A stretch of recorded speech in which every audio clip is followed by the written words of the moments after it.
Pemirsa, memasuki bulan Ramadan, Presiden Prabowo Subianto menginstruksikan para menterinya untuk mengecek lonjakan harga bahan pokok dan harus dicegah. Juga meminta jajarannya untuk memudahkan arus mudik Lebaran 2025. Bersama saya Yudi Handoyo, pemirsa, Anda menyaksikan Sindo Prime.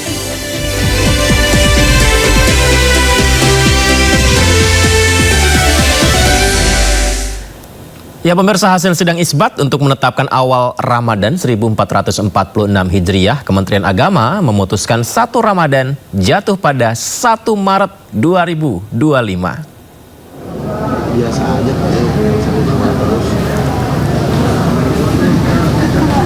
Sidang isbat untuk menentukan awal Ramadan 1446 Hijriah digelar di Auditorium HM Rashidi Kementerian Agama Jakarta Pusat. Sebelum sidang isbat ada 3 rangkaian yang digelar, yakni pemaparan data posisi hilal berdasarkan perhitungan astronomi, verifikasi hasil rukyatul hilal dari berbagai titik, serta musyawarah dan pengambilan keputusan yang akan diumumkan kepada publik. Sidang yang dipimpin Menteri Agama Nasaruddin Umar ini menetapkan 1 Ramadan jatuh pada 1 Maret 2025. Assalamualaikum warahmatullahi wabarakatuh. Silakan Pak, mungkin ada yang memberikan. Karena sesuai dengan kondisi objektif hilal pada malam ini, memang dari Indonesia bagian timur, tengah sampai bagian barat di ekor Pulau Jawa itu tidak dimungkinkan untuk bisa menyaksikan hilal ghairu imkan ru'yah. Maka itu kita terpaksa harus menunggu sampai wilayah yang paling barat di Aceh, karena hanya itu yang memenuhi persyaratan imkan ru'yah, dilihat dari sudut elongasi dan dilihat dari segi ketinggian hilal. Nah, sesuai dengan laporan tadi bahwa ketinggian hilal di seluruh Indonesia itu antara 3 derajat 5,91 menit ya, hingga 4 derajat 40,96 menit.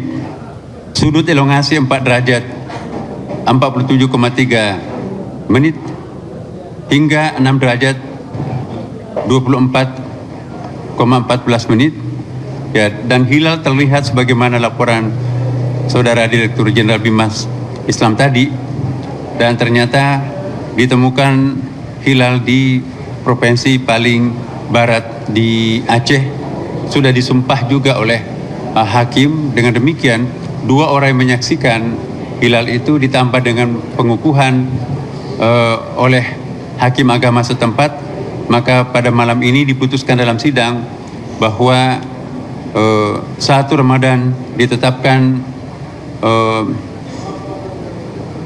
besok insya Allah tanggal 1 Maret 2025 ya, bertepatan 1 Ramadan ya 1446 Hijriah.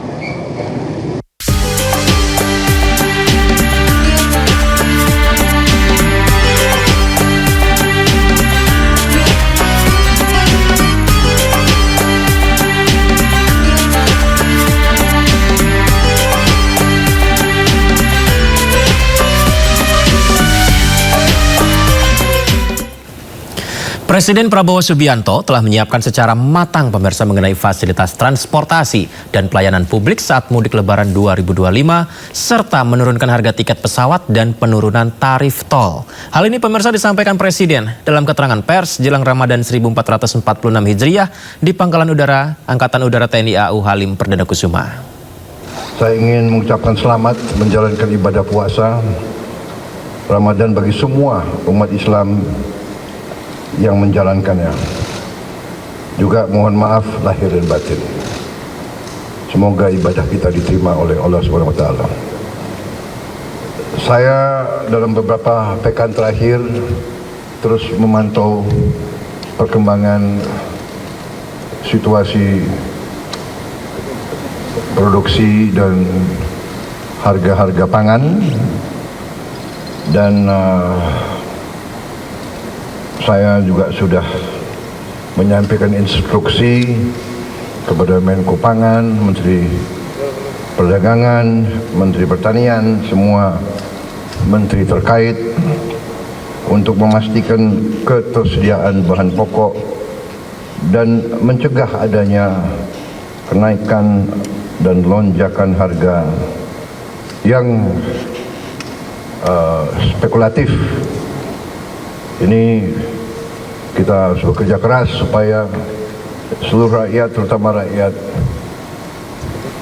paling memerlukan, harus dapat menjangkau harga bahan-bahan tersebut.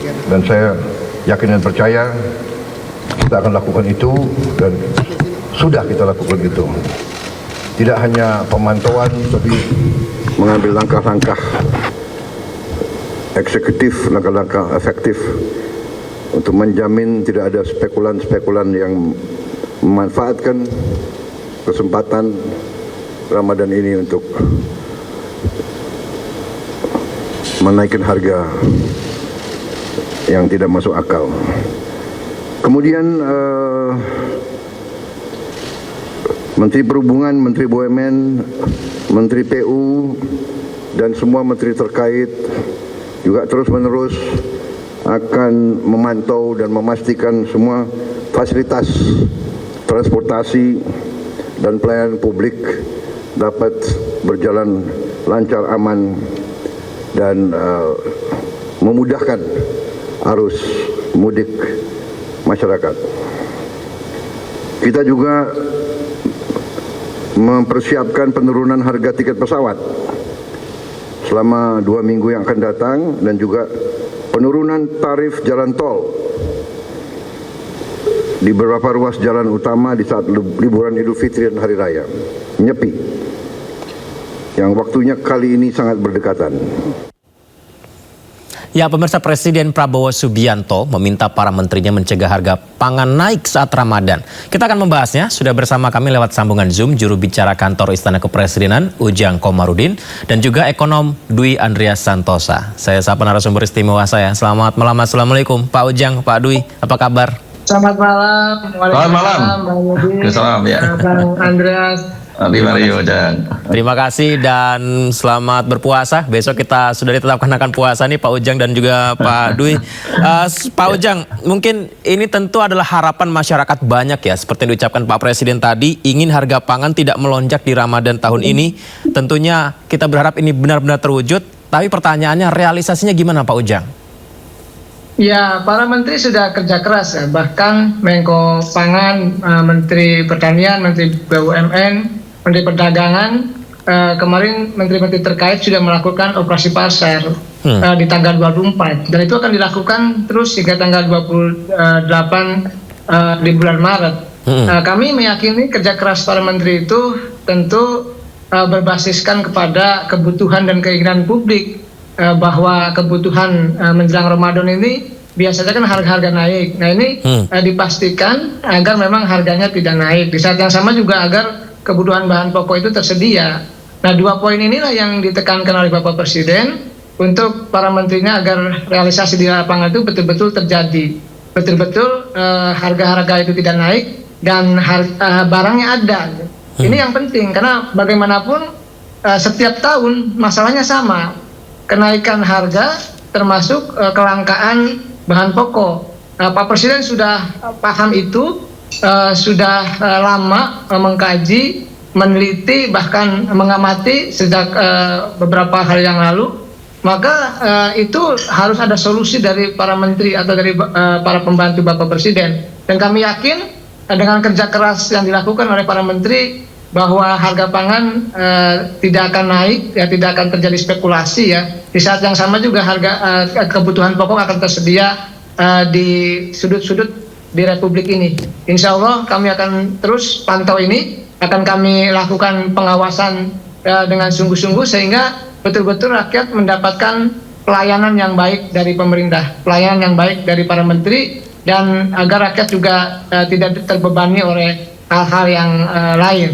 Oleh karena itu, sekali lagi kami bersyukur karena dengan instruksi Presiden tersebut, para menteri punya arah kebijakan, punya inspirasi, ya punya kekuatan untuk memastikan bahwa kerja-kerja di lapangan itu betul-betul terukur, betul-betul nyata, betul-betul terlihat. Apa yang menjadi aspirasi, apa yang menjadi keinginan rakyat itu betul-betul tadi dilaksanakan oleh para menteri itu untuk menyediakan bahan pokok yang aman, yang tersedia, di saat yang sama juga harganya terjangkau begitu.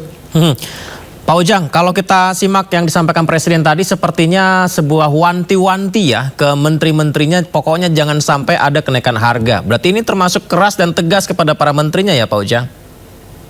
Ya, Pak Prabowo sangat cinta kepada menterinya, sangat sayang kepada rakyatnya. Tidak mau rakyat di masa bulan suci Ramadan ini gitu ya terbebani oleh hal-hal kenaikan harga bahan pokok, termasuk misalnya kelangkaan bahan pokok. Tidak mau.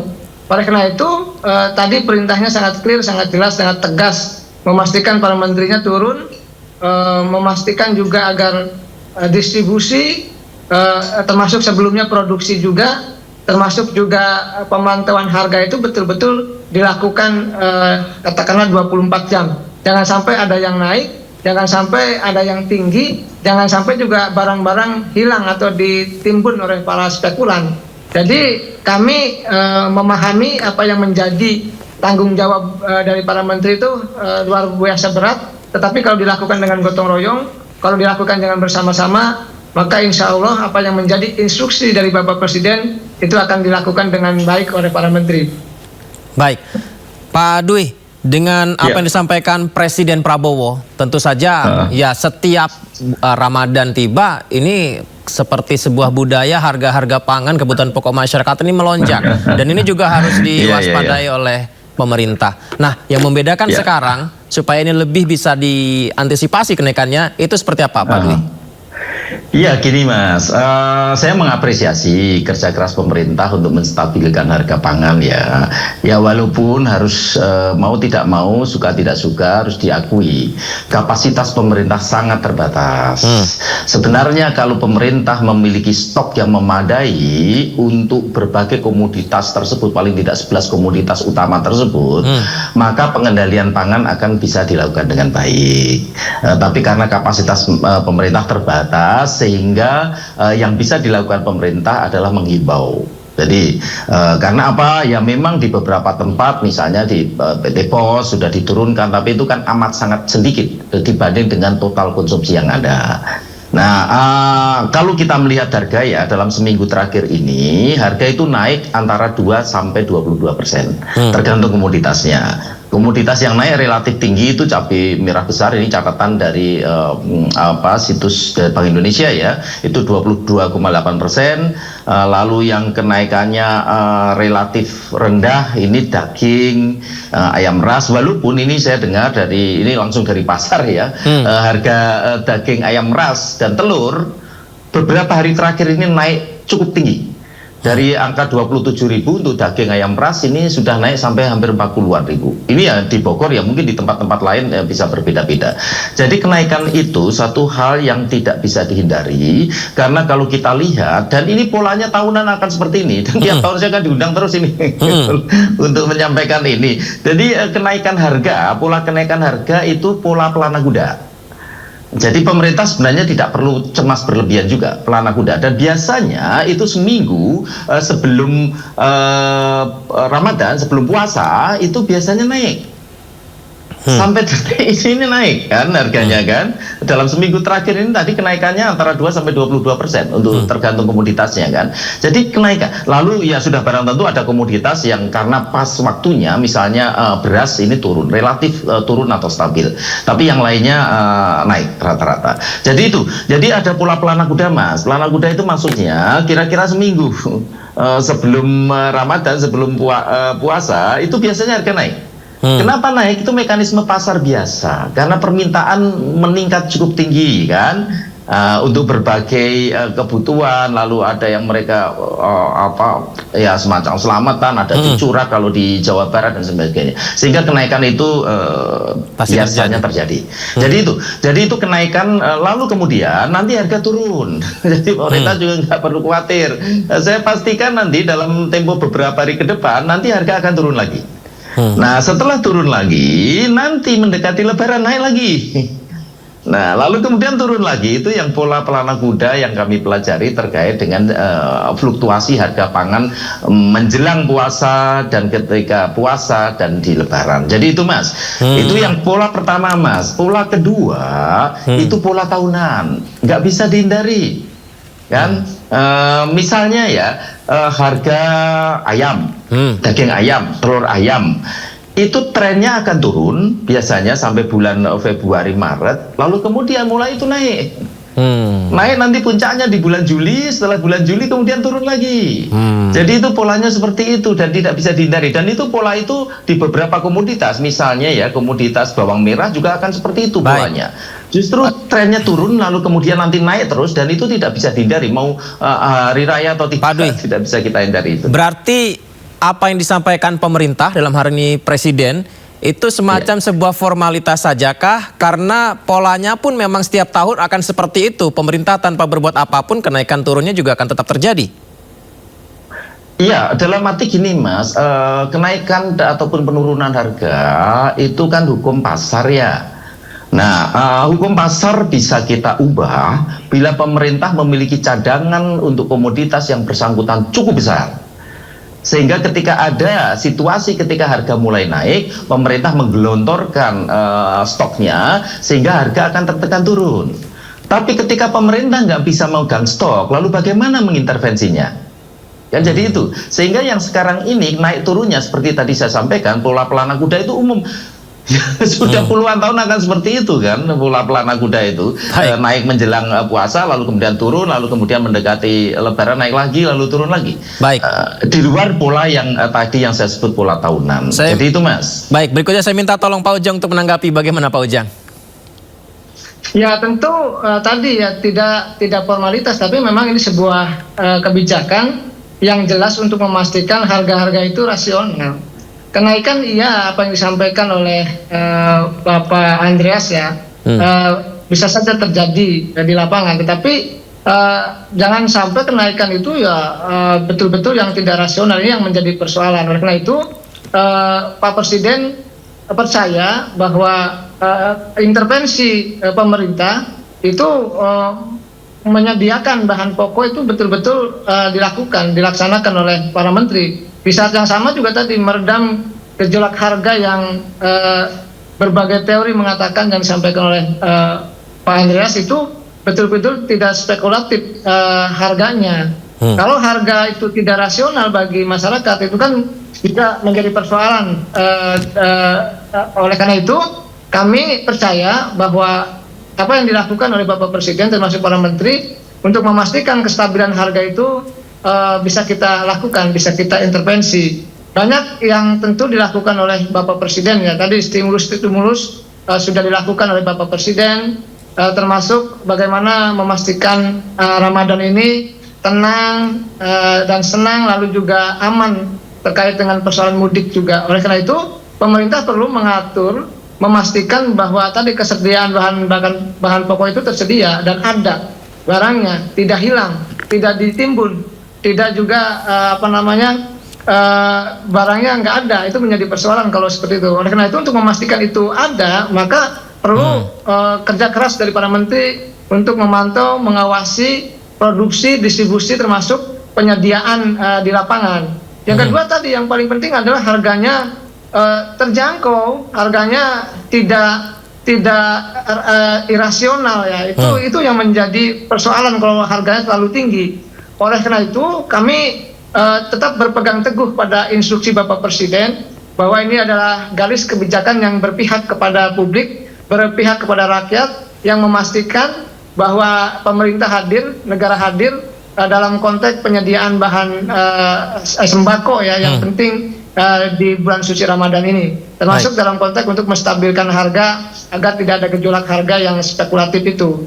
Oleh karena itu kami tetap optimis bahwa apa yang dilakukan oleh Bapak Presiden dan para menterinya itu betul-betul dilakukan di lapangan sehingga publik itu meyakini bahwa bahan itu ya ada, bahan itu tersedia, bahwa bahan-bahan pokok itu terjangkau. Itu yang paling penting.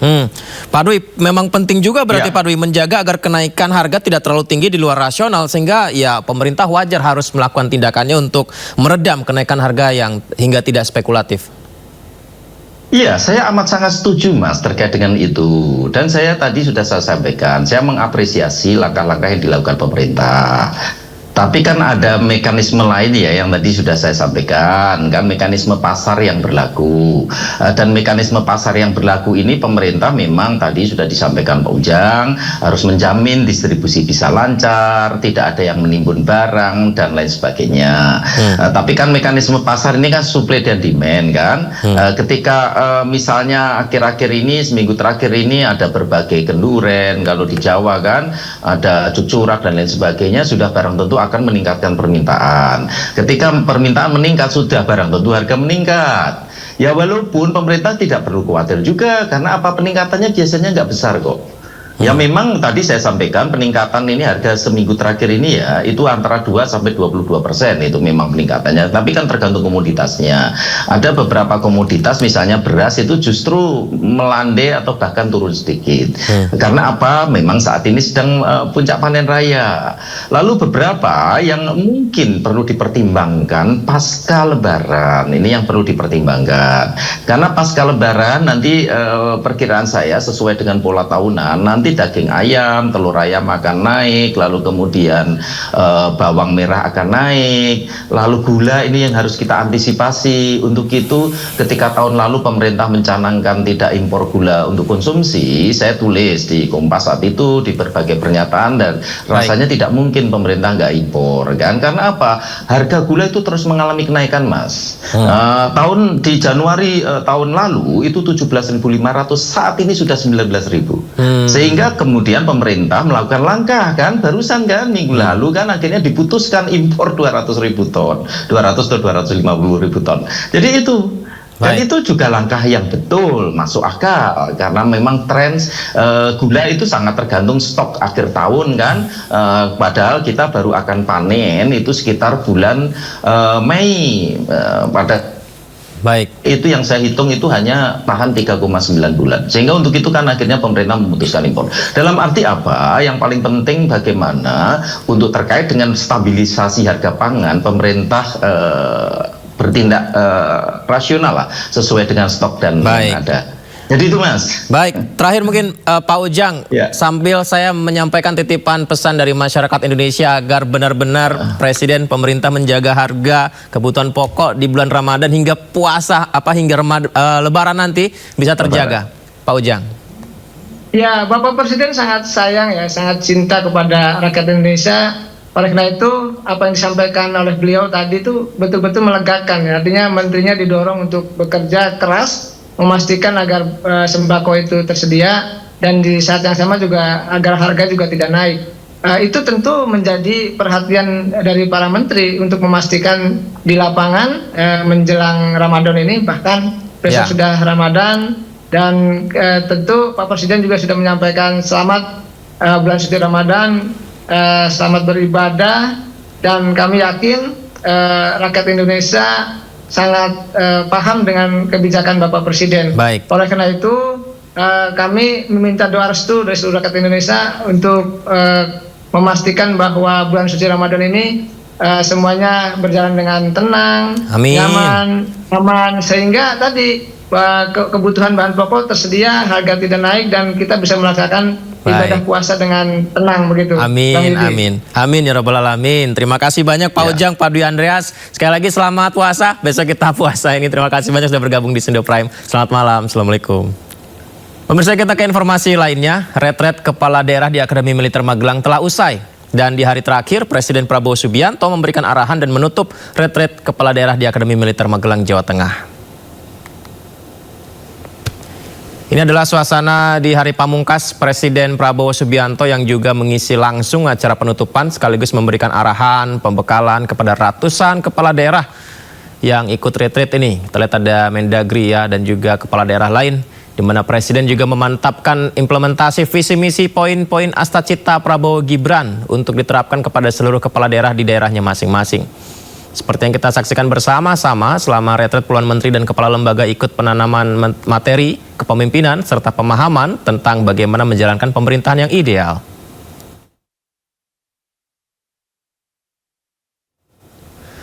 Ada momen menarik pemirsa terjadi saat Presiden Prabowo Subianto, Presiden ke-6 Susilo Bambang Yudhoyono, dan Presiden ke-7 Joko Widodo nyanyi bersama di sela-sela acara retret kepala daerah di Magelang.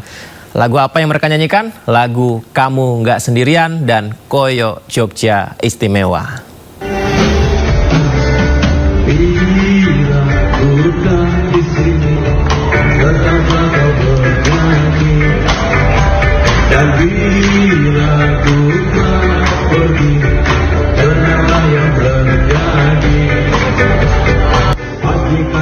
Inilah momen keakraban Presiden Prabowo Subianto, Presiden ke-6 Susilo Bambang Yudhoyono, dan Presiden ke-7 Joko Widodo di Akademi Militer Magelang.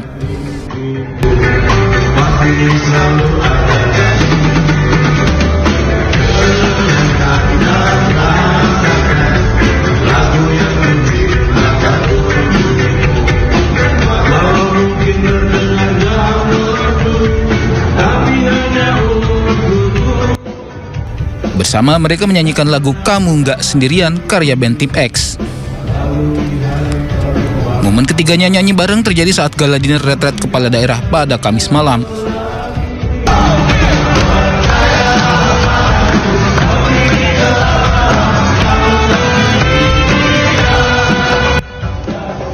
Gala dinner digelar usai upacara parade senja dan penurunan bendera.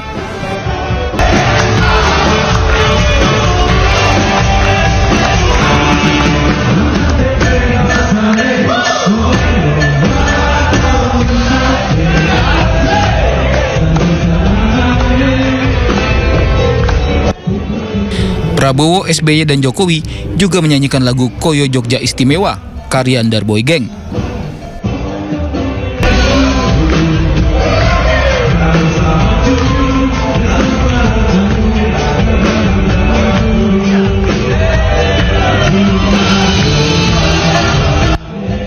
Menteri Koordinator Bidang Infrastruktur dan Pembangunan Kewilayahan Agus Harimurti Yudhoyono turut serta dalam momen tersebut.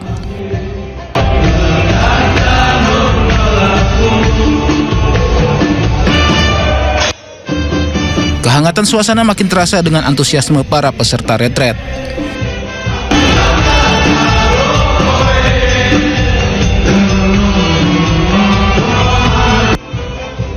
Sejumlah kepala daerah bergoyang ikuti irama lagu. Momen kebersamaan di sela agenda kenegaraan ini menjadi sorotan publik, menunjukkan sinergi antara pemimpin negara lintas generasi.